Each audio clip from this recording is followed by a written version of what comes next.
Hello there. This is the floating disembodied head of Tokyo Kuni making a video response to Radrey and the YouTube challenge. It's not really a challenge, I would think, uploading a video talking about yourself. That's kind of the YouTube par for course. But nonetheless, I will accept it and I will answer your questions as they are. Number one, why did you start vlogging on YouTube? Well, to be honest, no particularly good reason, I don't think, but I've been living in Japan for about 5-6 years at the time I started this channel, and I wanted to show my friends and family back home what exactly had kept me here all this time. I found it very difficult to explain and very difficult to keep in touch with everyone, and also, you know, I want people to be able to check in on me, see how I was doing easily, and this video series afforded me the chance to do that. I did not expect nearly as many people would start watching as have. That's quite a surprise. And to be honest, it's now become kind of a completely different animal than it was at the beginning. Also, I work in the TV industry. I went to University at Syracuse and studied television, radio, and film, and currently I work for a television company here in Tokyo. I write television shows as well as occasionally act, although I am a horrible actor.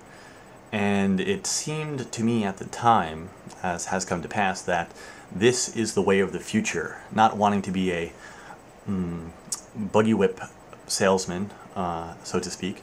I wanted to get in on the ground floor and see what exactly was going on with internet video, and just, you know, have a hand in the process, and trying to see what was going on. So those are two main reasons, I suppose. What type of channel, number two, is your YouTube video? I am a comedian. Why, you ask? Essentially because I am a comedian. I know I just said that I work in TV, but part of my work is also doing stand-up comedy in Tokyo. I started doing stand-up when I was in university, and I've continued doing it here in Japan. I perform in English fairly well, and in Japanese horribly, but I'm a performing comedian. Actually, my channel doesn't really have much to do with comedy, though I have uploaded in the past some sketch comedy that I filmed with some friends from my comedy group, and I think there's some of my stand-up on YouTube, at least one on my channel. That is really unconnected to the Japanese themed stuff, but you know, I thought I'd put it on there anyway. I really enjoy doing it. Some people, I think, would rather I not do comedy on the channel. They'd just rather I talk about Japan stuff. And some people would probably rather that I do more comedy stuff on there, but I just don't have the time, to be honest. But despite being a comedian, I think my YouTube videos are more like a guru, but I'm not in that section. I'm a comedian. Let's see. Number three. Who influenced you to make YouTube vlogs? Well, this, I guess, is kind of different than some of the other people who have responded, because I've been doing it pretty long. I was not like in the very first wave of people, but soon after. And so I've been doing YouTube videos for a long time. So the people I was first inspired by were some of the more mainstream American YouTubers. Boheme, Renetto, Greg Solomon, Hello Rodney are some of my favorites of those people. And a lot of them are gone, or have gone and come back, or, you know, the site has changed a lot in 2 years. The only thing that hasn't changed on this site in the two and a half years now is people complaining about the site. That's been the same since pretty much the first day.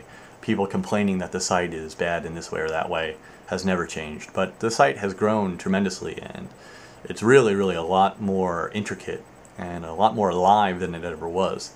I specifically would like to mention, though, older YouTubers about Japan. As far as I can recall, and my mind is clouded by many, many beers, there's a few people who were doing it way back when I was, particularly 33 Sammy 32, Lensei, and the best one, of course, the Daily English Show up in Hokkaido. And she's got like 600, 700 videos at this point. I have no idea how many. She uploads one almost every day. Amazing and good quality stuff. She kind of inspires me to keep doing it in one way, because like, man, if she could do a video every day, I can do one at least once a week, no matter how busy I am.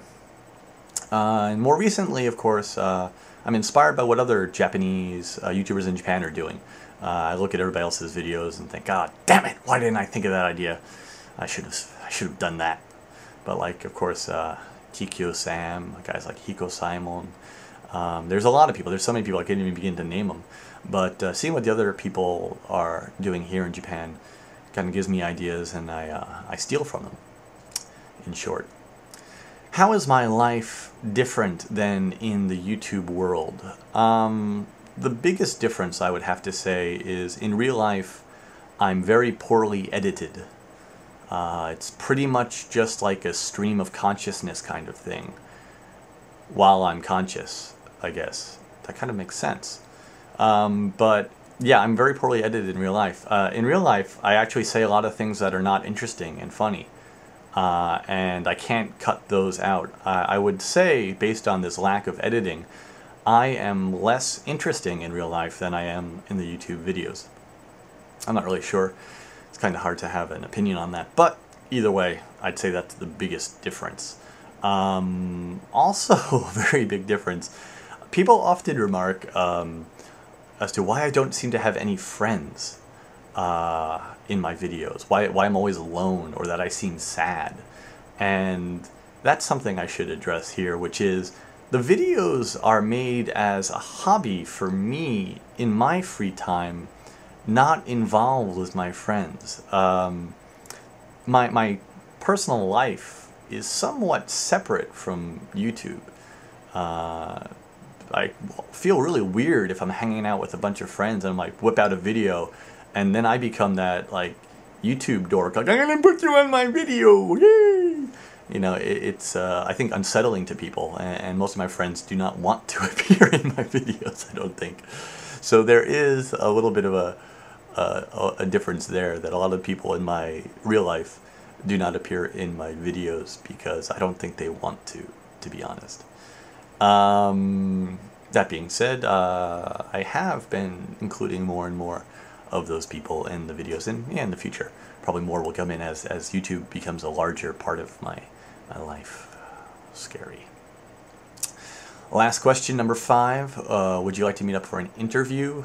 Radrey, I don't know how to say this, but somehow the way you are asking this makes me a little bit scared about my safety if I do meet you. Like, don't roofie my drink, because I would like to wake up every morning with the same number of kidneys I started the day with. But I suppose if you are around, I will be more than happy to meet up. Actually, I've met many, many, many YouTubers over the years. And not just people uploading videos, just people who subscribe as well. I even get occasionally spotted on the street by random people, and they say, hey, you're that guy from YouTube. Which is always a little bit awkward, but it's even more awkward is when they email me later and say, I saw you in Shibuya Station. You were walking, you were wearing a tie and holding a coffee. I watched you. Like, that's not cool. Just say hello, please, if you ever see me in real life. I'm very, very friendly person, so fear not.